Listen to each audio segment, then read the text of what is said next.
1 ಸಮುವೇಲನು ಅಧ್ಯಾಯ 25. ಸಮುವೇಲನು ಮೃತಿ ಹೊಂದಿದನು.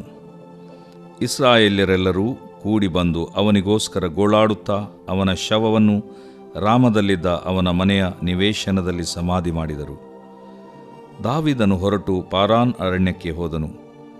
ಕರ್ಮೆಲಿನಲ್ಲಿ ಸ್ವಾಸ್ಥ್ಯವಿದ್ದಂಥ ಒಬ್ಬ ಮನುಷ್ಯನು ಮಾವೋನಿನಲ್ಲಿ ವಾಸಿಸುತ್ತಿದ್ದನು. ಅವನ ಹೆಸರು ನಾಬಾಲ. ಅವನ ಹೆಂಡತಿಯ ಹೆಸರು ಅಬೀಗೈಲ್. ಆಕೆಯು ಬಹು ಬುದ್ಧಿವಂತೆಯೂ ಸುಂದರಿಯೂ ಆಗಿದ್ದಳು. ಕಾಲೇಬನ ವಂಶದವನಾದ ಆ ಮನುಷ್ಯನು ನಿಷ್ಠುರನೂ ದುಷ್ಕರ್ಮಿಯೂ ಆಗಿದ್ದನು. ಅವನು ಬಹು ಧನವಂತನು. ಅವನಿಗೆ 3,000 ಕುರಿಗಳೂ 1,000 ಆಡುಗಳೂ ಇದ್ದವು. ಅವನು ಒಂದು ಸಾರಿ ಕರ್ಮೆಲಿನಲ್ಲಿ ಕುರಿಗಳ ಉಣ್ಣೆಯನ್ನು ಕತ್ತರಿಸುತ್ತಿದ್ದನು.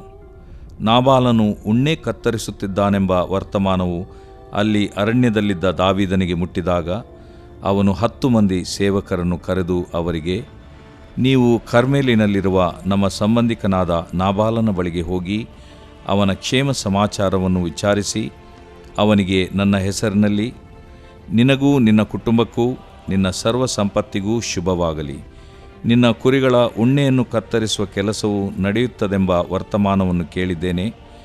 ನಿನ್ನ ಕುರುಬರು ನಮ್ಮೊಡನೆ ಕರ್ಮೇಲಿನಲ್ಲಿದ್ದ ಕಾಲವೆಲ್ಲ ನಾವು ಅವರನ್ನು ತೊಂದರೆಪಡಿಸಲಿಲ್ಲ, ಅವರಿಗೇನೂ ನಷ್ಟವಾಗಲಿಲ್ಲ. ನಿನ್ನ ಆಳುಗಳನ್ನು ಕೇಳು, ಅವರೇ ಹೇಳುವರು. ಹೀಗಿರುವುದರಿಂದ ಶುಭ ಕಾಲದಲ್ಲಿ ನಿನ್ನ ಬಳಿಗೆ ಬಂದಿರುವ ನನ್ನ ಸೇವಕರಿಗೆ ನಿನ್ನ ದೃಷ್ಟಿಯಲ್ಲಿ ದಯೆ ದೊರಕಲಿ. ಕೃಪೆ ಮಾಡಿ ನಿನ್ನ ಸೇವಕರಿಗೂ ಮಗನಾದ ದಾವೀದನಿಗೂ ನಿನಗಿರುವುದರಲ್ಲಿ ಕೊಡು ಎಂದು ಹೇಳಿರಿ ಅಂದು ಅವರನ್ನು ಕಳುಹಿಸಿದನು. ದಾವೀದನ ಸೇವಕರು ಹೋಗಿ ಅವನ ಹೆಸರಿನಲ್ಲಿ ಈ ಮಾತುಗಳನ್ನೆಲ್ಲ ನಾಬಾಲನಿಗೆ ತಿಳಿಸಿ ಉತ್ತರ ಕಾಯುತ್ತಿರಲು ನಾಬಾಲನು ಅವರಿಗೆ, ದಾವೀದನಾರು, ಇಷೇನ ಮಗನಾರು? ಯಜಮಾನರನ್ನು ಬಿಟ್ಟು ಓಡಿಹೋದ ಸೇವಕರು ಈಗಿನ ಕಾಲದಲ್ಲಿ ಎಷ್ಟು ಮಂದಿ ಇಲ್ಲ. ಉಣ್ಣೆ ಕತ್ತರಿಸುವವರಿಗೋಸ್ಕರ ನಾನು ಸಿದ್ಧ ಮಾಡಿಸಿದ ಮಾಂಸವನ್ನು ಆಹಾರ ಪಾನಗಳನ್ನು ಎತ್ತಿ ಎಲ್ಲಿಂದಲೋ ಬಂದವರಿಗೆ ಕೊಟ್ಟು ಬಿಡಬೇಕೋ ಎಂದು ಉತ್ತರ ಕೊಟ್ಟನು. ಆ ಸೇವಕರು ಹಿಂದಿರುಗಿ ತಮ್ಮ ದಾರಿ ಹಿಡಿದು ದಾವೀದನ ಬಳಿಗೆ ಬಂದು ಅವನಿಗೆ ಎಲ್ಲವನ್ನೂ ತಿಳಿಸಲಾಗಿ ಅವನು ತನ್ನ ಜನರಿಗೆ, ಕತ್ತಿಯನ್ನು ಸೊಂಟಕ್ಕೆ ಕಟ್ಟಿಕೊಳ್ಳಿರಿ ಎಂದು ಆಜ್ಞಾಪಿಸಿದನು. ಅವರೆಲ್ಲರೂ ಕಟ್ಟಿಕೊಂಡರು. ದಾವೀದನೂ ಕಟ್ಟಿಕೊಂಡನು. ಹೆಚ್ಚು ಕಡಿಮೆ 400 ಮಂದಿ ದಾವೀದನ ಜೊತೆಯಲ್ಲಿ ಹೋದರು. 200 ಮಂದಿ ಸಾಮಾನುಗಳ ಬಳಿಯಲ್ಲಿ ಇದ್ದರು. ನಾಬಾಲನ ಸೇವಕರಲ್ಲೊಬ್ಬನು ಅವನ ಹೆಂಡತಿಯಾದ ಅಬೀಗೈಲಳಿಗೆ, ಅರಣ್ಯದಲ್ಲಿರುವ ದಾವೀದನು ನಮ್ಮ ದಣಿಯ ಕ್ಷೇಮ ವಿಚಾರಕ್ಕಾಗಿ ದೂತರನ್ನು ಕಳುಹಿಸಲು ದಣಿಯು ಬಂದವರ ಮೇಲೆ ಬಿದ್ದು ಬೈದನು. ಆ ಜನರು ನಮಗೆ ಬಹಳ ಉಪಕಾರ ಮಾಡಿದವರು. ನಾವು ಅವರೊಡನೆ ಅಡವಿಯಲ್ಲಿದ್ದ ಕಾಲವೆಲ್ಲ ಏನೂ ತೊಂದರೆ ಪಡಲಿಲ್ಲ, ನಷ್ಟ ಹೊಂದಲಿಲ್ಲ. ನಾವು ಕುರಿಗಳನ್ನು ಮೇಯಿಸುವವರಾಗಿ ಅವರೊಡನೆ ಇದ್ದಾಗ ಅವರು ಹಗಲಿರುಳು ನಮಗೆ ಕಾವಲು ಗೋಡೆಯಂತಿದ್ದರು. ಈಗ ಮಾಡಬೇಕಾದದ್ದನ್ನು ನೀನೇ ಆಲೋಚಿಸಿ ಗೊತ್ತು ಮಾಡು. ನಮ್ಮ ಯಜಮಾನನಿಗೂ ಅವನ ಕುಟುಂಬದವರೆಲ್ಲರಿಗೂ ಕೇಡು ಹತ್ತಿರವಾಗಿದೆ. ಮೂರ್ಖನಾದ ಅವನೊಡನೆ ಮಾತಾಡುವುದು ಅಸಾಧ್ಯ ಎಂದು ಹೇಳಿದನು.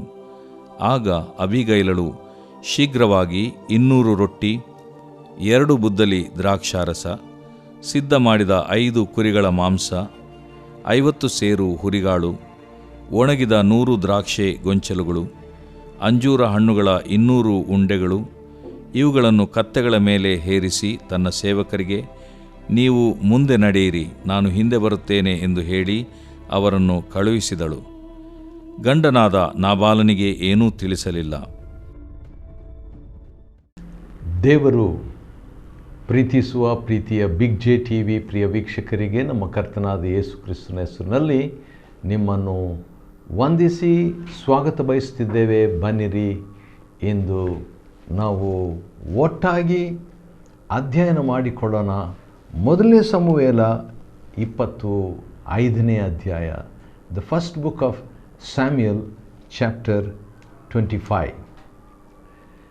25ನೇ ಅಧ್ಯಾಯ ಸ್ವಲ್ಪ ದೊಡ್ಡದಾಗಿರುವುದರಿಂದ ನಾವು ಅದನ್ನು 2 ಭಾಗವಾಗಿ ವಿಭಾಗಿಸಿ ಅಧ್ಯಯನ ಮಾಡಿಕೊಳ್ಳೋಣ. ಅದು ನಮ್ಮ ಅನುಕೂಲಕ್ಕಾಗಿ ಆ ರೀತಿಯಾಗಿ ಮಾಡ್ತಾ ಇದ್ದೇವೆ. ಸರಿ, 24ನೇ ಅಧ್ಯಾಯದಲ್ಲಿ ನಡೆದಂಥ ಘಟನೆ ಬಹಳ ಉದ್ವೇಗಭರಿತವಾದಂಥ ಒಂದು ದೃಶ್ಯ. ಯಾಕಂತ ಹೇಳಿದರೆ, ಸೌಲನು 20ನೇ ಬಾರಿಯಾಗಿ ಸುಮಾರು 20ನೇ ಬಾರಿ ಅವನು ದಾವೀದನನ್ನು ಹಿಡಿಯಬೇಕು ಎಂಬುದಾಗಿ ಬರ್ತಾ ಇದ್ದಾನೆ. ಯಾಕಂದರೆ ಆಗ್ತಾನೆ ಯುದ್ಧ ಮಾಡಿ ಫಿಲಿಸ್ಟಿಯರ ಜೊತೆಯಲ್ಲಿ ಯುದ್ಧ ಮಾಡಿ ಹಿಂದಿರುಗಿ ಬರ್ತಾ ಇದ್ದಂಥ ಸೌಲನ ಮನಸ್ಸಿನಲ್ಲಿ ದಾವೀದನನ್ನು ಹಿಡಿಯಬೇಕೆಂಬುದು ಅವನ ಮನಸ್ಸಿನಲ್ಲಿ ಪ್ರಥಮ ಯೋಚನೆಯಾಗಿ ಇದ್ದಿರಬೇಕು. ಯಾಕಂತ ಹೇಳಿದರೆ ಯುದ್ಧ ಮಾಡಿದಾಗ ವೈರಿಯ ಬಗ್ಗೆ ಯೋಚನೆ ಮಾಡಬೇಕು. ಆದರೆ ಇವನು ಯುದ್ಧ ಮಾಡಿ ಬಂದಾಗ ಆ ವೈರಿಯ ಬಗ್ಗೆ ಅಲ್ಲ, ಅವನು ಹೊಂದಿದ ಜಯದ ಬಗ್ಗೆ ಅಲ್ಲ, ಅವನು ಹಿಡಿಯಬೇಕಾಗಿದ್ದ ಒಳಗಿನ ವೈರಿ, ಕುಟುಂಬದ ವೈರಿ, ತನ್ನ ಅರಮನೆಯ ವೈರಿ, ತನ್ನ ಮಗಳ ಗಂಡನಾಗಿರುವಂಥ ವೈರಿ, ಅವನನ್ನು ಅಂದರೆ ಅಳಿಯನನ್ನು ಹಿಡಿಯಬೇಕಂಥೇಳಿ ಸೌಲನು ಏನು ಮಾಡ್ತಾನೆ, 3,000 ವಿಶೇಷವಾದಂಥ ಒಂದು ಪಡೆಯನ್ನು ಸೈನ್ಯವನ್ನು ಸಿದ್ಧ ಮಾಡ್ತಾನೆ. ಆ ರೀತಿಯಾಗಿ ಸಿದ್ಧ ಮಾಡಿಕೊಂಡು ಬರುವಂಥ ವೇಳೆಯಲ್ಲಿ ಬಹುಶಃ ಅವನು ಶೌಚಕ್ಕೋಸ್ಕರವಾಗಿ ಒಂದು ಗವಿಯೊಳಗೆ ಹೋಗ್ತಾನೆ. ಆ ಗವಿಯೊಳಗೆ ಹೋದಾಗ ಆ ಗವಿಯ ಹಿಂಗಡೆಯಲ್ಲಿ ಈಗಾಗಲೇ ದಾವೀದನು ಅಲ್ಲೇ ಇರ್ತಾನೆ. ಅಲ್ಲೇ ಇದ್ದು ಅವನ ಜನರು ಅಲ್ಲೇ ಇದ್ದು ಒಬ್ರಿಗೊಬ್ಬರು ಮಾತಾಡ್ಕೊಳ್ತಾ ಇದ್ದಾರೆ. ಮಾತಾಡುವಷ್ಟು ಹತ್ತಿರದಲ್ಲಿದ್ದಾನೆ. ಅದೇ ಸಂದರ್ಭದಲ್ಲಿ ಮಾತಾಡಬೇಕಾದ್ರೆ ಎಲ್ಲಿ ಕೇಳಿಸ್ಕೊಂಡ್ಬಿಡ್ತದಂತ ಅವರು ಮೋಸ್ಟ್ಲಿ ಹೆಚ್ಚಿನ ಅಂಶ ಅವರು ಪಿಸುಗುಟ್ಟಿರ್ಬೋದು. ದಾವೀದನ ಜನರು ಅಣ್ಣ 7 ಜನರು, ಅವರಲ್ಲಿ ಸಂಬಂಧಿಕರು ಎಲ್ಲ ವಿಧವಾದ ಸಂಬಂಧಿಕರಿದ್ದಾರೆ. ಅದರಲ್ಲಿ ಮನನೊಂದವರಿದ್ದಾರೆ, ಅವರಲ್ಲಿ ಕುಗ್ಗಿದವರಿದ್ದಾರೆ, ಅವರಲ್ಲಿ ಸಾಲಗಾರರಿದ್ದಾರೆ. ಇವರೆಲ್ಲರೂ ಸೇರಿಕೊಂಡು 600 ಜನರು ಅಥವಾ 400ಕ್ಕಿಂತಲೂ ಹೆಚ್ಚು ಜನರಾದರು. ಆನಂತರ ಹಾಗೆ ಕ್ರಮೇಣ ಇನ್ನು ಕೆಲವರು ಸೇರಿಕೊಂಡ್ರು. ಅಬ್ಯಾತಾರನು, ಆ ಯಾಜಕನು ಕೂಡ ಇದ್ದಾನೆ. ಅದು ಸ್ಪೆಷಲ್. ಯಥಾರ್, ಅಂತ ಹೇಳಿದರೆ ತಂದೆ, ಯಥಾರ್ ಅಂತ ಹೇಳಿದರೆ ಧಾರಾಳ ಸಮೃದ್ಧಿ, ಅಬಂಡೆನ್ಸ್, ಸಮೃದ್ಧಿಯ ತಂದೆ ಎಂಬಂಥ ಹೆಸರನ್ನು ಹೊಂದಿದಂಥ ಆ ವ್ಯಕ್ತಿ ತನ್ನ ತಂದೆ ಮತ್ತು ಸುಮಾರು 85 ಯಾಜಕರು ಅವರನ್ನು ಸೌಲನ್ನು ಕೊಂದು ಹಾಕಿದ್ದನು ಅನ್ಯಾಯವಾಗಿ. ಆದರೆ ಇವನು ಅಬ್ಯಾತಾರನ್ನು ಮಾತ್ರ ತಪ್ಪಿಸಿಕೊಂಡು ಬಂದಿರ್ತಾನೆ. ಅವರೆಲ್ಲರೂ ಇದ್ದಾರೆ. ಈಗ ಸೌಲನು ನಿಲುವಂಗಿಯ ಹತ್ತಿರ ದಾವೀದನು ಹೋಗಿ ಅದರ ಮೂಲೆಯನ್ನು ಕತ್ತರಿಸಿ, ಕೈಯಲ್ಲಿ ಗೋಲ್ಯಾತನ ಕತ್ತಿ ಇದೆ, ಅದನ್ನು ಕತ್ತರಿಸಿ ಬಂದಾಗ ಅವನ ಮನಸ್ಸು ಹಂಗಿಸತೊಡಗಿತ್ತು. ಅವನೇನು ಮಾಡಿಲ್ಲ, ಒಂದು ಹನಿ ರಕ್ತ ಕೂಡ ಚೆಲ್ಲಿಲ್ಲ, ನೋವಾಗಲಿಲ್ಲ ಅವನಿಗೆ. ಆದರೂ ಕೂಡ ದೇವರ ಅಭಿಷಿಕ್ತನನ್ನು ಮುಟ್ಟಬಾರದು ಎಂಬಂಥ ರೀತಿಯಲ್ಲಿ ಅದಕ್ಕೂ ಪಶ್ಚಾತ್ತಾಪ ಪಡ್ತಾನೆ. ಅಂದರೆ ಅಷ್ಟೊಂದು ಸೂಕ್ಷ್ಮತೆ ಉಳ್ಳವನಾಗಿದ್ದನು ಈ ದಾವೀದನು.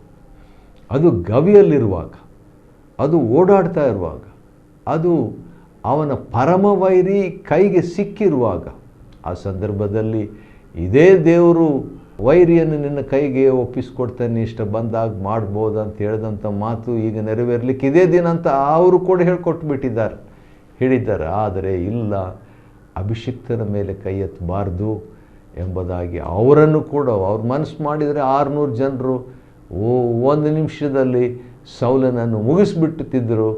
ಯಾಕಂದರೆ ಕೈಗೆ ಸಿಕ್ಬಿಟ್ಟಿದ್ದಾನೆ. ಆದರೆ ದಾವೀದನು ಬೇಡ ಎಂಬುದಾಗಿ ಹೇಳ್ತಾನೆ ರೀ. ಸರಿ, ಅದಾದಮೇಲೆ ಸೌಲನು ಎದ್ದು ಇನ್ನೇನು ಹೋಗ್ತಾ ಇರುವಾಗ ಸ್ವಲ್ಪ ದೂರದಲ್ಲಿ ಆ ದಾವೀದನು ಅವನನ್ನು ಕರೀತಾನೆ. ಯಾವ ರೀತಿಯಾಗಿ ಎಂಬುದಾಗಿ ನೋಡುವಾಗ, ಅರಸನೇ, ನನ್ನ ಒಡೆಯನೇ ಎಂಬುದಾಗಿ ಹೇಳ್ತಾನೆ. ಓ ಲಾರ್ಡ್ ಮೈ ಕಿಂಗ್ ಎಂಬ ಮಾತಿನಿಂದ ಹೇಳ್ತಾನೆ. ಆ ರೀತಿಯಾಗಿ ಹೇಳಿದ ತಕ್ಷಣ ಸೌಲನು ಹಿಂದಿರುಗಿ ನೋಡ್ತಾನೆ. ಯಾಕಂದರೆ ಕೇಳುವಂಥ ಸ್ವರ, ಕೇಳಿಸ್ಕೊಳ್ಳುವಂಥ ಆ ಧ್ವನಿ, ಅಂಥ ಸಂದರ್ಭದಲ್ಲಿ ದಾವೀದನು ಒಂದು ಇಡೀ ಹಿಸ್ಟ್ರಿಯನ್ನು ತೆಗೆದುಬಿಟ್ಟು, ನನ್ನನ್ನು ಯಾಕೆ ಬೆನ್ನಟ್ತಾ ಇದ್ದಿ, ನೋಡೀಗ ನಿನ್ನ ನಿಲುವಂಗಿಯ ಮೂಲೆಯನ್ನು ನಾನು ಕತ್ತರಿಸಿದ್ದೇನೆ. ದೇವರು ನಿನ್ನನ್ನು ನನ್ನ ಕೈಗೆ ಒಪ್ಪಿಸಿದ್ದಾನೆ. ನಾನು ನಿನ್ನ ಕೊಲ್ಲಬಹುದಾಗಿತ್ತು, ಆದರೆ ಕೊಂದಿಲ್ಲ. ನನ್ನ ಒಂದು ಉದ್ದೇಶ ಅದಲ್ಲ. ಬೇರೆಯವ್ರ ಮಾತನ್ನು ಕೇಳಿಬಿಟ್ಟು ನೀನು ಯಾಕೆ ಬಂದಿದ್ದಿ? ದೇವರೇ ನಮಗೆ ನ್ಯಾಯ ತೀರಿಸಲಿ. ಕೆಟ್ಟವರಿಂದ ಕೇಳೆಂಬ ಗಾದೆಯ ಪ್ರಕಾರವಾಗಿ ಆ ಮಾತೆಲ್ಲ ಹೇಳಿಬಿಟ್ಟು ಒಂದು ಸತ್ತ ನಾಯಿಯನ್ನು ಹುಡುಕ್ತಾ ಇದೆಯಾ ಅಥವಾ ಒಂದು ಬಡ ಸೊಳ್ಳೆಯನ್ನು ನೀನು ಹುಡುಕ್ತಾ ಇದೆಯಾ, ಹಿಂಗೆಲ್ಲ ಮಾತಾಡಿಬಿಟ್ಟು ಅವನು ಹೇಳ್ತಾನೆ, ದೇವರು ನನ್ನನ್ನು ನಿನ್ನ ಕೈಯಿಂದ ತಪ್ಪಿಸ್ತಾನೆಂಬುದಾಗಿ ಹೇಳಿದಾಗ ಆಗ ಸೌಲನಿಗೆ ಅವನ ಮಾತು ಭಾಳ ಕರಗಿರಬೇಕು, ಟಚ್ ಆಗಿರಬೇಕು. ಈಗ ಅವನು ದಾವೀದನು ಸೌಲನನ್ನು ಅರಸನೇ, ನನ್ನ ಒಡೆಯನೇ ಅಂತ ಹೇಳಿದಾಗ ಇವನು ರಿಪ್ಲೈ ಹೇಗಿದೆ ಅಂದರೆ, ದಾವೀದನೇ ನನ್ನ ಮಗನೇ ಎಂಬುದಾಗಿ ಹೇಳ್ತಾನೆ ರೀ. ಯಾಕಂದರೆ ಅವನ ಮನಸ್ಸು ಭಾಳ ಟಚ್ ಆಯಿತು. ನೀನು ನನಗಿಂತ ನೀತಿವಂತನಂತ ಹೇಳಿಬಿಟ್ಟು ನೀನು ಕೊಲ್ಲಿಲ್ಲ ನನ್ನನ್ನು ಎಂಬಂಥ ಮಾತನ್ನು ಹೇಳಿ ಕಡೆಗೆ ಅವನ ಕಡೆಯಿಂದ ಒಂದು ಪ್ರಮಾಣ ಮಾಡಿಸ್ಕೊಂಡು, ನಮ್ಮ ಕುಲದಿಂದ ನನ್ನ ಸಂತಾನವನ್ನು ನಿರ್ಮೂಲ ಮಾಡುವುದಿಲ್ಲ ಅಂತ ಮಾತು ಕೊಡು ಅಂತ ಹೇಳಿದಾಗ ದಾವೀದನು ಮಾತು ಕೊಡ್ತಾನೆ. ಕಡೆಗೆ ಸೌಲನು ಹೊರಟೋಗ್ತಾನೆ ತನ್ನ ಮನೆಗೆ. ದಾವೀದನು ತನ್ನ ಜನರೊಡನೆ ಆಶ್ರಯಗಿರಿಗೆ ಹೋಗ್ತಾನೆ ರೀ. ಸರಿ, 25ನೇ ಅಧ್ಯಾಯದಲ್ಲಿ ನಾವು ನೋಡುವಾಗ ಸಮುವೇಲನು ಮೃತಿ ಹೊಂದಿದನು. ಹೌದು, ಭಕ್ತಿವಂತರ ಒಂದು ಸಾವು ದೇವರ ದೃಷ್ಟಿಯಲ್ಲಿ ಅಲ್ಪವಾದದ್ದಲ್ಲ, ಅಮೂಲ್ಯವಾದದ್ದು. ಆದ ಕಾರಣ ಈಗ ಒಬ್ಬ ಭಕ್ತಿವಂತನು, ಭೂಮಿಯಲ್ಲಿ ಅತ್ಯಂತ ಭಕ್ತಿವಂತನಾದ ವ್ಯಕ್ತಿ ಒಬ್ಬನಿದ್ದನು. ಅವನು ಸಮುವೇಲನಾಗಿದ್ದನು.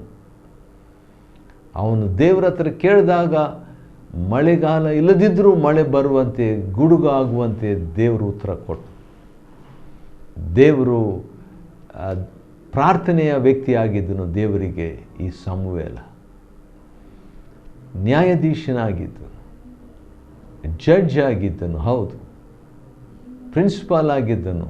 ಪ್ರವಾದಿಯ ಮಂಡಳಿಯ ಆ ಒಂದು ಸ್ಕೂಲ್ ಆಫ್ ಪ್ರಾಫಿಟ್ಸ್ ಎಂಬುದಾಗಿ ಕರೆಯಲ್ಪಡುವಂಥ ಆ ಒಂದು ಶಾಲೆಗೆ ಅಂಥ ಒಬ್ಬ ಮಹಾಭಕ್ತನು ಕೊನೆಗೆ ಮರಣ ಹೊಂದ್ತಾನೆ. ಇಸ್ರಾಯೇಲರೆಲ್ಲರೂ ಕೂಡಿ ಬಂದು ಅವನಿಗೋಸ್ಕರವಾಗಿ ಗೋಳಾಡ್ತಾ ಅವನ ಶವವನ್ನು ರಾಮದಲ್ಲಿದ್ದ, ರಾಮ ಅಂದರೆ ಉನ್ನತ ಅಂತ, ಆ ಉನ್ನತದಲ್ಲಿದ್ದಂಥ ಅವನ ಮನೆಯ ನಿವೇಶನದಲ್ಲಿ ಸಮಾಧಿ ಮಾಡಿದರು. ಆ ಒಂದು ಶವ ಸಂಸ್ಕಾರಕ್ಕೆ ದಾವೀದನು ಬಂದಿದ್ದನೇನೋ ಗೊತ್ತಿಲ್ಲ, ಸೌಲನು ಬಂದಿದ್ದನೇನೋ ಗೊತ್ತಿಲ್ಲ ಸದ್ಯದಲ್ಲಿ. ಆದರೆ ದಾವೀದನು ಹೊರಟು ಪಾರಾನ್ ಅರಣ್ಯಕ್ಕೆ ಹೋದನು. ದಾವೀದನು ಆಶ್ರಯಗಿರಿಗೆ ಹೋದನು. ಅಲ್ಲಿಂದ ಪಾರಾನ್ ಎಂಬ ಅರಣ್ಯಕ್ಕೆ ಹೋಗ್ತಾನೆ. ಪಾರಾನ್ ಎಂಬುದಾಗಿ ಹೇಳಿದ ಮಾತಿನ ಅರ್ಥ ಆಭರಣ ಅಂತ ಹೇಳ್ಬಿಟ್ಟು, ಆಭರಣ ಎಂಬಂಥ ಸ್ಥಳಕ್ಕೆ ಹೋಗ್ತಾನೆ ರೀ. ಮೊದಲನೇ ಸಮುವೇಲ 25 ಅಧ್ಯಾಯ ಸ್ವಲ್ಪ ದೊಡ್ಡದಾಗಿರೋದ್ರಿಂದ ನಾವು 1ರಿಂದ 19 ವಚನಗಳನ್ನು ಮಾತ್ರ ನಾವು ಇಂದು ಅಧ್ಯಯನ ಮಾಡಿಕೊಳ್ಳೋಣ. ಸರಿ, ಆ ಒಂದು ಆಭರಣ ಎಂಬಂಥ ಅರಣ್ಯಕ್ಕೆ ಹೋಗಿಬಿಟ್ಟು ಕರ್ಮೇಲಿನ ಸ್ವಾಸ್ಥ್ಯವಿದ್ದಂಥ ಒಬ್ಬ ಮನುಷ್ಯನು ಅಲ್ಲಿ ವಾಸ ಮಾಡ್ತಿದ್ದನು. ಕರ್ಮೇಲ್ ಅಂತ ಹೇಳಿದರೆ ತೋಟ, ಕರ್ಮೇಲ್ ಅಂದರೆ ಫಲವತ್ತಾದ, ಕರ್ಮೇಲ್ ಎಂಬುದಾಗಿ ಹೇಳುವಾಗ ಸಮೃದ್ಧಿ ಎಂಬುದಾಗಿ, ಕರ್ಮೇಲ್ ಅಂದರೆ ಹೊಲ ಎಂಬ ಅರ್ಥವನ್ನು ಕೊಡ್ತದೆ. ಈ ಕರ್ಮೇಲ್ನಲ್ಲಿ ಸ್ವಾಸ್ಥ್ಯವಿದ್ದಂಥ ಒಬ್ಬ ಮನುಷ್ಯನು ಮಾವೋನಿನಲ್ಲಿ ವಾಸಿಸುತ್ತಿದ್ದನು. ಮಾವೋನು ಅಂದರೆ ನಿವಾಸ, ನಿವಾಸದಲ್ಲಿ ವಾಸಿಸುತ್ತಿದ್ದನು ಒಬ್ಬ ಮನುಷ್ಯ, ನಿವಾಸ ಮಾವೋನಿನಲ್ಲಿ. ಅವನ ಹೆಸರು ನಾಬಾಲ. ನಾಬಾಲ ಅಂತ ಹೇಳಿದರೆ ಬುದ್ಧಿಹೀನ ಅಂತ ಹೇಳ್ಬಿಟ್ಟು. ಯಾರು ಈ ಹೆಸರು ಇಟ್ಕೊಳ್ತಾರೆ? ಬುದ್ಧಿಹೀನ, ಮತಿಹೀನನು, ಮತಿಹೀನ, ಬುದ್ಧಿಹೀನ, ಬುದ್ಧಿ ಕಡಿಮೆ ಎಂಬಂಥ. ಒಂದು ವೇಳೆ ಚಿಕ್ಕವನಾಗಿದ್ದಾಗ ಆ ರೀತಿಯಾಗ ಅವನ ಹೆಸರು ಚೇಂಜ್ ಆಯಿತೇನೋ ಗೊತ್ತಿಲ್ಲ, ನಾಬಾಲ ಅಂತ ಹೇಳ್ಬಿಟ್ಟು ಅವನ ಹೆಸರು ಇಟ್ಕೊಂಡು ಆದರೆ ಅವನು ಬುದ್ಧಿಹೀನನಾಗಿದ್ದರೂ ಕೂಡ ಅವನು ಸಿರಿವಂತನಾಗಿದ್ದ. ಅವನ ಹೆಂಡತಿಯ ಹೆಸರು ಅಬಿಗೇಲ್. ಅಬ್ ಅಂತೇಳಿದ್ರೆ ಒಂದು ಅರ್ಥ ತಂದೆ, ಅಬಿ ಅಂತೇಳಿದ್ರೆ ಇನ್ನೊಂದು ಅರ್ಥ ಮೂಲ. ಅಭಿ ಅಂದರೆ ಮೂಲ, ಸೋರ್ಸ್. ಗೇಲ್ ಅಂತೇಳಿದರೆ ಆನಂದ, ಆನಂದದ ಮೂಲ. ಆನಂದದ ಒಂದು ತಂದೆ ಅನ್ನೋಕ್ಕಿಂತಲೂ ಆನಂದದ ಮೂಲ ಎಂಬ ಹೆಸರು ಈಕೆಗೆ ಅನ್ವಯ ಆಗ್ತದೆ. ಅಬಿಗೇಲ್ ಅಥವಾ ಅಬಿಗೈಲ್. ಅಬಿಗೇಲ್, ಗೈಲ್ ಎರಡು ಒಂದೇ. ಆಕೆಯು ಬಹು ಬುದ್ಧಿವಂತೆಯೂ ಸುಂದರಿಯೂ ಆಗಿದ್ದಳು. ಕಾಲೇಬನ ವಂಶದವನಾದ ಆ ಮನುಷ್ಯನು, ಅಂದರೆ ನಾಬಾಲ ಅಂತಿದ್ನಲ್ಲ ಬುದ್ಧಿಹೀನ, ಕಾಲೇಬನ ವಂಶದವನಾಗಿದ್ದನು. ಕಾಲೇಬ್ ಅಂತ ಹೇಳಿದರೆ ದೇವರ ಶಕ್ತಿ, ದ ಫೋರ್ಸ್ ಆಫ್ ಗಾಡ್ ಎಂಬುದಾಗಿ, ಸ್ಪಿರಿಟ್ ಆಫ್ ಗಾಡ್ ಅಥವಾ ದೇವರ ಒಂದು ಶಕ್ತಿಯ ಆತ್ಮ ಎಂಬುದಾಗಿ ಕೂಡ ಹೇಳ್ಬೋದು. ಅಂಥ ಒಂದು ಕುಟುಂಬದ ವಂಶದಲ್ಲಿ ಹುಟ್ಟಿದಂಥ ಒಬ್ಬ ಬುದ್ಧಿಹೀನ ಮನುಷ್ಯನು ಹುಟ್ಟಿದ್ದನು. ಆದರೆ ಬುದ್ಧಿ ಕಡಿಮೆ ಇದ್ದರೂ ಕೂಡ ಹಣ ಕಡಿಮೆ ಇರಲಿಲ್ಲ. ಯಾಕಂದರೆ ಅವನು ಬಹುಧನವಂತನಾಗಿದ್ದನು. ಮೊದಲನೇ ಸಮುವೇಲ 24ನೇ ಅಧ್ಯಾಯದ 3ನೇ ವಚನದಲ್ಲಿ ಬಹುಧನವಂತನಾಗಿದ್ದನಂತೆ. ಅವನಿಗೆ 3,000 ಕುರಿಗಳು, 1,000 ಆಡುಗಳು ಇದ್ದು. ಒಂದು ಸಾರಿ ಕರ್ಮೇಲಿನಲ್ಲಿದ್ದ ಕುರಿಗಳ ಉಣ್ಣೆಯನ್ನು ಕತ್ತರಿಸುತ್ತಿದ್ದನು. ಅಂದರೆ ಅದನ್ನು ಮಾರಿ ದೊಡ್ಡ ಹಣ ಮಾಡಬಹುದು. ಯಾಕಂದರೆ 1,000 ಆಡುಗಳು ಅವನಿಗಿದ್ದು, 3,000 ಕುರಿಗಳು ಅವನಿಗಿದ್ದು. 3,000 ಕುರಿಗಳಲ್ಲಿ ಉಣ್ಣೆಯನ್ನು ಕತ್ತರಿಸ್ತಿದ್ರೆ ಅದು ಎಷ್ಟೊಂದು ಒಳ್ಳೆ ಬಿಸ್ನೆಸ್, ಅದು ವ್ಯಾಪಾರ. ಆ ರೀತಿಯಾಗಿ ಕತ್ತರಿಸ್ತಿದ್ದಾಗ ನಾಬಾಲ್ನ ಆ ರೀತಿಯಾಗಿ ಉಣ್ಣೆ ಕತ್ತರಿಸ್ತಿದ್ದಾನೆಂಬಂಥ ಒಂದು ವಿಷಯ ಅರಣ್ಯದಲ್ಲಿದ್ದಂಥ ದಾವೀದನಿಗೆ ಮುಟ್ಟಿದಾಗ ಅವನೇನು ಮಾಡ್ತಾನೆ, ತನ್ನಲ್ಲಿದ್ದಂಥ 600 ಸೈನಿಕರು ಅಂತ ಹೇಳ್ಬೋದು. ಅವರು ಅಣ್ಣಂದರಿದ್ದಾರೆ, ಸಂಬಂಧಿಕರಿದ್ದಾರೆ, ಕುಗ್ಗಿದ್ದವರಿದ್ದಾರೆ, ಮತ್ತು ಅವರಲ್ಲಿ ಸಾಲಗಾರರಿದ್ದಾರೆ, ಮತ್ತು ಮನನೊಂದವರಿದ್ದಾರೆ. ಇವರೆಲ್ಲರೂ ಕೂಡ ಸೈನಿಕರೇ. ಆ ಸೈನಿಕರಲ್ಲಿ 10 ಮಂದಿಯನ್ನು, ಸೇವಕರನ್ನು ಕರೆದು ಅವರಿಗೆ, ನೀವು ಕರ್ಮೇಲ್ನಲ್ಲಿರುವ ನಮ್ಮ ಸಂಬಂಧಿಕನಾದ ನಾಬಾಲನ ಬಳಿಗೆ, ಅಂದರೆ ರಿಲೇಟಿವ್ ಆಗಬೇಕು, ದಾವೀದನಿಗೆ ನಾಬಾಲನು ಸಂಬಂಧಿಕನಾಗಬೇಕು. ಆದ ಕಾರಣ ನಮ್ಮ ಸಂಬಂಧಿಕನ ನಾಬಾಲನ ಬಳಿಗೆ ಹೋಗಿ ಅವನ ಕ್ಷೇಮ ಸಮಾಚಾರನ ವಿಚಾರಿಸಿಬಿಟ್ಟು, ನನ್ನ ಹೆಸರಿನಲ್ಲಿ ನಿನಗೂ ನಿನ್ನ ಕುಟುಂಬಕ್ಕೂ ಸರ್ವ ಸಂಪತ್ತಿಗೂ ಶುಭವಾಗಲಿ ಎಂಬ ಮಾತನ್ನು ಹೇಳಿ ಕಳಿಸ್ತಾನ್ರಿ. ಈ ರೀತಿಯಾಗಿ ಹೇಳಿ ಕಳಿಸಿದ್ರ ಉದ್ದೇಶ ಏನಂತ ಹೇಳಿದ್ರೆ, ಅವನ ಕಡೆಯಿಂದ ತನಗೆ ಏನಾದರೂ ಅಂದರೆ 600 ಜನರಿಗೆ ಊಟ ಬೇಕಾದರೆ ಕಷ್ಟ ಅಲ್ವಾ, ಆದ ಕಾರಣ ನಿನಗಿರುವುದರಲ್ಲಿ ಕೊಡು, ಕೊಡು. ಯಾಕಂತ ಹೇಳಿದ್ರೆ ಈ ನಾಬಾಲ್ನ ಕುರುಬರು, ಯಾಕಂದರೆ 3,000 ಕುರಿಗಳಂತ ಹೇಳಿದಾಗ ಕುರುಬರು ಇರಬೇಕಲ್ಲ. ಕುರುಬರೆಲ್ಲ ದಾವೀದನಿಗೆ ಪರಿಚಯವಾಗಿದ್ದರು. ಅವ್ರಿಗೆ ಏನು ದಾವೀದನ ತೊಂದರೆ ಕೊಡಲಿಲ್ಲ, ಅವರೆಲ್ಲರೂ ಒಟ್ಟಾಗಿದ್ದರು. ಬಹುಶಃ ಆ ಕುರುಬರ ಮುಖಾಂತರವಾಗಿ ನಾಬಾಲ್ನ ಬಗ್ಗೆ ಕುರಿಗಳ ಉಣ್ಣೆಯನ್ನು ಕತ್ತರಿಸ್ತಿದ್ದಾನೆಂಬಂಥ ವಿಷಯ ಅವನಿಗೆ ಗೊತ್ತಿರಬೇಕು. ಅದನ್ನೆಲ್ಲ ತಿಳ್ಕೊಂಡು ಅವನು ನಾಬಾಲ್ನ ಹತ್ರ ಏನಾದರೂ ಊಟಕ್ಕೆ ಕೇಳಿದಾಗ ದಾವೀದನ ಸೇವಕರು ಅವನ ಹತ್ರ ಹೋಗ್ಬಿಟ್ಟು ಮಾತುಗಳನ್ನೆಲ್ಲ ಹೇಳಿದರೆ, ನಾಬಾಲ್ನ ಮೊದಲೇ ಬುದ್ಧಿಹೀನ ಅವನ ಪ್ರತಿಕ್ರಿಯೆ ಏನಾಗಿತ್ತೆ ಅಂತ ಹೇಳ್ಬಿಟ್ಟು ನಾವು ನೋಡುವಾಗ, ಮೊದಲನೇ ಸಮುವೇಲ 25ನೇ ಅಧ್ಯಾಯ ಮತ್ತು 10ರಿಂದ ಇರುವ ವಚನಗಳಲ್ಲಿ ನಾವು ನೋಡ್ತೇವೆ. ಅವನು ಮೊದಲನೇದಾಗಿ ಹೇಳುವಂಥ, ದಾವೀದನಾರು, ಯಾರ ದಾವೀದನು? ದಾವೀದನ ಯಾರು? ಇಷಯನ ಮಗನ ಯಾರು? ಯಾಕಂದರೆ ಇವನು ರಿಲೇಟಿವ್ಸೇ, ಎಲ್ಲರಿಗೂ ಗೊತ್ತಿರುವಂಥದ್ದೇ. ಅರಸನ ಅಳಿಯನು, ಮುಂದೆ ಅವನೇ ಅರಸನಾಗುವಂಥವನು ಅಂತ ಹೇಳ್ಬಿಟ್ಟು ಜನರಿಗೆ ಗೊತ್ತಿತ್ತು, ಭಾಳ ಜನರಿಗೆ. ಹಾಗಿರುವಾಗ ಇಷಯನ ಮಗನ ಯಾರು?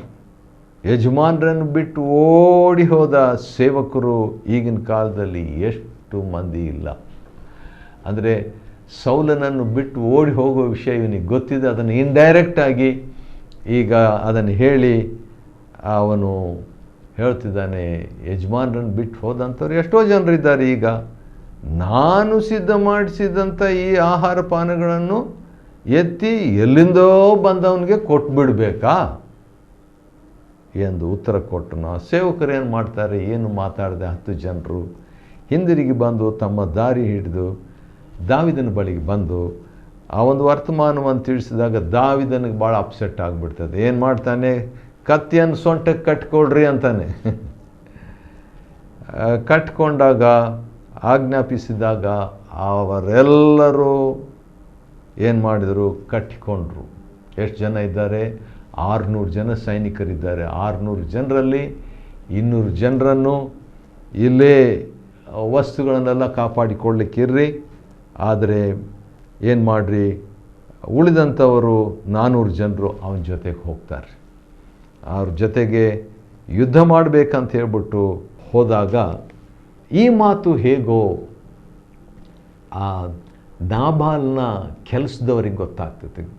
ಕೆಲಸದವ್ರಿಗೆ ಗೊತ್ತಾಗ್ಬಿಟ್ಟು ಅವರು ಬಂದು ಏನು ಮಾಡ್ತಾರೆ, ಅಬಿಗೇಲ್ಗೆ ಹೇಳ್ತಾರೆ, ಹೆಂಡತಿ ಈ ಮಾತನ್ನು ಕೇಳಿಸಿದ ಮೇಲೆ ಆಕೆ ಎಲ್ಲ ಬೇಕಾದಂಥ ಊಟ ಎಲ್ಲ ತಕ್ಕೊಂಡು ಗಂಡನಿಗೆ ಅಂದರೆ ನಾಬಾಲ್ನಿಗೆ ಹೇಳದೆ ಆಕೆ ಪ್ರಯಾಣ ಮಾಡಬೇಕಂತಿರ್ತಾಳೆ. ಮುಂದೆ ಏನಾಯಿತು ಅದನ್ನು ನಾವು ಆನಂತರ ಮುಂದಿನ ವಚನಗಳಲ್ಲಿ ನೋಡಲಿಕ್ಕಿದ್ದೆವು. ಮೊದಲನೇ ಸಮುವೇಲ 25ನೇ ಅಧ್ಯಾಯ 1ರಿಂದ 19 ವಚನಗಳನ್ನು ಅಧ್ಯಯನ ಮಾಡಿಕೊಳ್ಳುವಂತೆ ದೇವರು ಕೊಟ್ಟ ಕೃಪೆಗಾಗಿ ಆತನಿಗೆ ಸ್ತೋತ್ರವಾಗಲಿ. ದೇವರು ನಿಮ್ಮನ್ನು ಆಶೀರ್ವದಿಸಲಿ.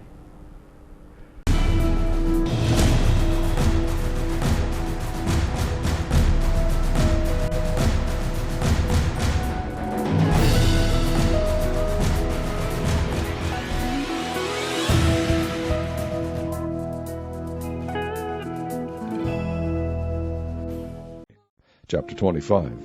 And Samuel died, and all the Israelites were gathered together and lamented him, and buried him in his house at Ramah. And David arose and went down to the wilderness of Paran. And there was a man in Meon, whose possessions were in Carmel. And the man was very great, and he had 3,000 sheep and 1,000 goats, and he was shearing his sheep in Carmel. Now the name of the man was Nabal, and the name of his wife Abigail. And she was a woman of good understanding, and of a beautiful countenance. But the man was churlish and evil in his doings, and he was of the house of Caleb. And David heard in the wilderness that Nabal did shear his sheep. And David sent out 10 young men. And David said unto the young men, Get you up to Carmel, and go to Nabal, and greet him in my name. And thus shall ye say to him that liveth in prosperity, Peace be both to thee, and peace be to thine house, and peace be unto all that thou hast. And now I have heard that thou hast shearers. Now thy shepherds which were with us, we hurt them not, neither was there aught missing unto them, all the while they were in Carmel. Ask thy young men, and they will shew thee. Wherefore let the young men find favor in thine eyes, for we come in a good day. Give, I pray thee, whatsoever cometh to thine hand unto thy servants, and to thy son David. And when David's young men came, they spake to Nabal according to all those words in the name of David, and ceased. And Nabal answered David's servants, and said, Who is David, and who is the son of Jesse? There be many servants nowadays that break away every man from his master. Shall I then take my bread, and my water, and my flesh that I have killed for my shearers, and give it unto men whom I know not whence they be? So David's young men turned their way, and went again, and came and told him all those sayings. And David said unto his men, Gird ye on every man his sword. And they girded on every man his sword. And David also girded on his sword. And there went up after David about 400 men, and 200 abode by the stuff. But one of the young men told Abigail, Nabal's wife, saying, Behold, David sent messengers out of the wilderness to salute our master, and he railed on them.